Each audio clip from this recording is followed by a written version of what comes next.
Hare Krishna. So Krishna is speaking about the vision of the person who can see things as they are. So we continue in Shloka number 30 also. Prakrityaiva cha karamani kriyamanani sarvashah yah pashyati tathatmanam akartaram sapashyati. So here again Krishna is saying yah pashyati, one who can see what? Prakritya eva cha karmani kriyamanani sarvashah, one who can see that all the activities, that is sarva karmani, all the activities are performed by whom? Prakritya, kriyamanani prakritya, performed by the body, which is created by the material nature. And tatha atmanam akartaram, and sees that self does nothing. The individual soul is the non-doer. Saha pashyati, he actually sees. Now this verse is a googly verse, and it's very nice to understand this verse, which will give us more clarity about the soul and the body. Now here, this point is made that whatever activities are done, those activities are done by this body, and this body is created by whom? By the material nature. And when it comes to the individual soul, is he taking part in the activity? No, he is not taking part in the activity. Now let's try to understand this. This is a pretty complicated subject matter, but if we understand this, it will help us a lot to advance in Krishna consciousness.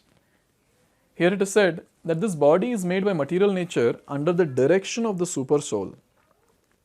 And whatever activities are going on in respect to one's body are not his doing.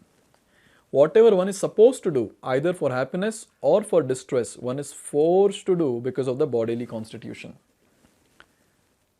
Now this is very nice to understand that how do we get this body? We get this body through our past desires. So based on our past desires and past activities, this body is awarded to us or given to us by the material nature under the direction of the Supreme Lord. Now those desires which were there in the past, those desires will be fulfilled, or the living entity can try to fulfill those desires using this body. Now as soon as we accept this body, what happens? The living entity is going to desire now. So body will start working. Now I'm not saying that living entity is making it work. I'm just saying that body starts working. Now what does it mean? Let's try to understand. The spirit soul is the superior energy of the Lord, it's higher. And material nature is the inferior energy of the Lord. So superior energy, inferior energy. So now this material nature that is there, that creates the body. And we have discussed this elaborately, that this body is made up of 24 elements, starting with the Pancha Mahabhuta, earth, water, fire, air, ether. So this body is material. There is no question of this body being spiritual. This body is material. So the material body, it is working, or it has to work under the laws of material nature. So the three modes of material nature, Sattva Guna, goodness, Rajo Guna, passion, and Tamo Guna, ignorance, all these three modes act on this body. Now what can the living entity do? The living entity can only desire. So the living entity will desire, whatever desire it might be. It might be a good one, it might be a filthy one, whatever it is. That desire, now which is manifested by the living entity, to fulfill that, the three modes of material nature will start acting. And the body will start working accordingly. So this body will actually give the distress or happiness. It's not the soul who actually experiences. Soul doesn't have anything called as distress. It's always full of happiness. But now the soul is so much attached to the body that it starts thinking that it is body. And this body is going to work according to the constitution that is given. Like for example, when the person is born deaf and dumb, now even if he wants to speak, he cannot, right? Because the body is awarded like that, right? If the person is born blind, he wants to see but he cannot, because the body awarded is like that.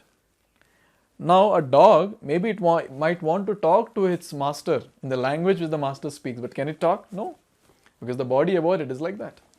So based on the past desires, the person gets past desires and activities, the person gets certain type of body, and all the happiness and distress are given by that body. And the body works in accordance to the way the three modes of material nature make it work. Then what does soul do? Soul is just seeing. Soul is seeing all the drama. Because soul has desired. He has just desired and he is seeing the drama. It's almost like, we pay and we get into a movie theater, and what are we doing? We are sitting. And then in front of us everything is happening. Do we have control of anything? When the hero is killing the villain, so can we jump from the chair and stop? That's exactly what happens. We have desired, we have paid. That's equivalent to paying. So we have desired, we enter the theater. We have entered this body. Now three modes of material nature start the movie. Something is happening. And then we are just a spectator and we have no control over it.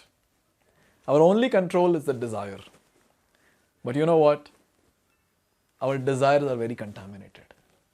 And because of this contaminated desire of sense gratification, when we think about it, when we desire for it, and when the material nature starts moving our entire body and start working, what happens? We start getting all the distress and maybe sometimes a bit of happiness. So these desires have to be fulfilled.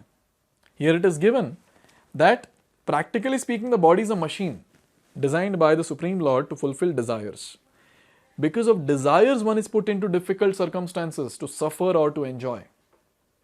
So this is the point that has to be understood very clearly. So this desire has to be purified. All the time we desire for what? I want to enjoy, I want to enjoy, I want to enjoy. How? Separate from Krishna. This separate from Krishna is implicit. We don't say it, but that is already there. Because when we think of enjoying ourselves, it means we want to enjoy separate from Krishna. So what is devotional service now? Devotional service is that activity which transforms our contaminated desires to a different platform or different level of purified desires. In the contaminated desires, or in the contaminated state, our contaminated desire is I want to enjoy. In the purified state, our pure desires are I want to serve Krishna. These are two different extremes.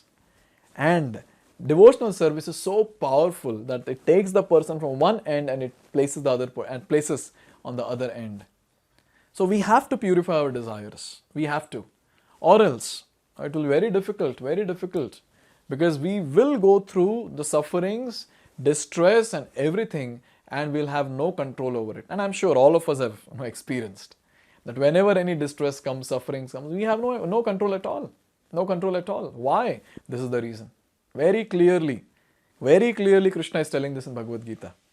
This is how practical the Bhagavad-gita is.